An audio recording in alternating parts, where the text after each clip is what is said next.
खेती से लेकर शहरी प्रॉपर्टी के बदल गए नियम। 2025 में आ गया जमीन जायदाद को लेकर बड़ा फैसला। अब किसानों की जमीन पर जबरन नहीं कर पाएगा कोई कब्जा।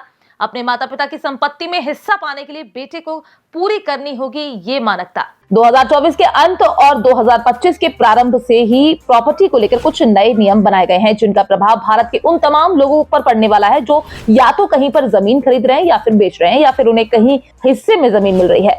दरअसल भारत में जमीन को लेकर 2025 में कुछ अहम और कुछ बड़े बदलाव किए गए हैं। बताया जा रहा है कि अब जमीन रजिस्ट्री 2025 की ये बदलाव प्रॉपर्टी रजिस्ट्रेशन प्रक्रिया को अधिक सरल, पारदर्शी और सुरक्षित बनाने के लिए कारगर साबित होने वाले हैं। अब डिजिटल रजिस्ट्रेशन, आधार कार्ड लिंकिंग, वीडियो रिकॉर्डिंग और ऑनलाइन फीस भुगतान जैसे सुधारों से न सिर्फ रजिस्ट्री प्रक्रिया में तेजी आएगी, बल्कि इससे धोखाधड़ी, फर्जी रजिस्ट्री और काले धन पर भी रोक लग सकेगी। इसमें भारत के किसानों के लिए 2025 में जमीन रजिस्ट्री के नियमों में अब सारी रजिस्ट्री प्रक्रिया डिजिटल हो जाएगी। पहले जहां जमीन रजिस्ट्री के लिए कागजी कामकाजी प्रक्रिया होती थी, तो वहीं अब ये पूरी प्रक्रिया इंटरनेट के माध्यम से ऑनलाइन होने वाली है। इस बदलाव के तहत सभी दस्तावेज डिजिटल रूप से जमा किए जाने वाले हैं। बताया जा रहा है कि अब रजिस्ट्री के लिए कागज का उपयोग नहीं किया जाएगा। इसका फायदा ये होने वाला है कि अब आपको रजिस्ट्रार ऑफिस जाने की आवश्यकता नहीं होगी। आप घर बैठे ऑनलाइन रजिस्ट्रेशन कर सकते हैं। इस प्रक्रिया में डिजिटल सिग्नेचर का इस्तेमाल किया जाएगा, जिसके द्वारा रजिस्ट्री की प्रक्रिया अधिक सुरक्षित बन जाएगी। तो वहीं इस प्रक्रिया में सरकार ने एक और महत्वपूर्ण बदलाव किया है, जिसके तहत अब सभी प्रॉपर्टी रजिस्ट्री को आधार कार्ड से लिंक किया जाएगा। इसका सीधा सा मतलब यह है कि अब प्रॉपर्टी खरीदने या बेचने वाले व्यक्ति को अपना आधार कार्ड रजिस्ट्री से लिंक करना होगा। इससे ये फायदा होगा कि आधार कार्ड से बायोमेट्रिक वेरिफिकेशन किया जाएगा, जिससे ये सुनिश्चित होगा कि रजिस्ट्री करने वाला व्यक्ति वही है जो होना चाहिए।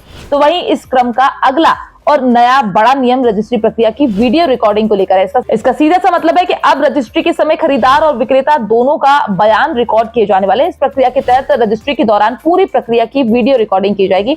इससे यह सुनिश्चित किया जाएगा कि रजिस्ट्री स्वेच्छा से और बिना किसी दबाव के की गई है। इस प्रक्रिया में खरीदार और विक्रेता का बयान भी रिकॉर्ड होगा, जो किसी विवाद की स्थिति में उपयोगी होगा। इतना ही नहीं, अब नए नियमों में एक नियम यह भी होगा कि अब रजिस्ट्री फीस और स्टाम्प ड्यूटी का भुगतान भी ऑनलाइन किया जाने वाला है। इससे यह बदलाव भी रजिस्ट्री प्रक्रिया को तेज और आसान बना देगा। इसके तहत ऑनलाइन पेमेंट गेटवे का इस्तेमाल किया जाएगा। आप credit card, debit card, net banking और यूपीआई जैसे विभिन्न डिजिटल पेमेंट विकल्पों का उपयोग कर सकते हैं। फीस के भुगतान की तुरंत पुष्टि मिलेगी। अब किसी भी प्रकार का नगद लेन देन बंद कर दिया जाएगा। इस तरह के ऑनलाइन भुगतान से भ्रष्टाचार में कमी आने वाली है।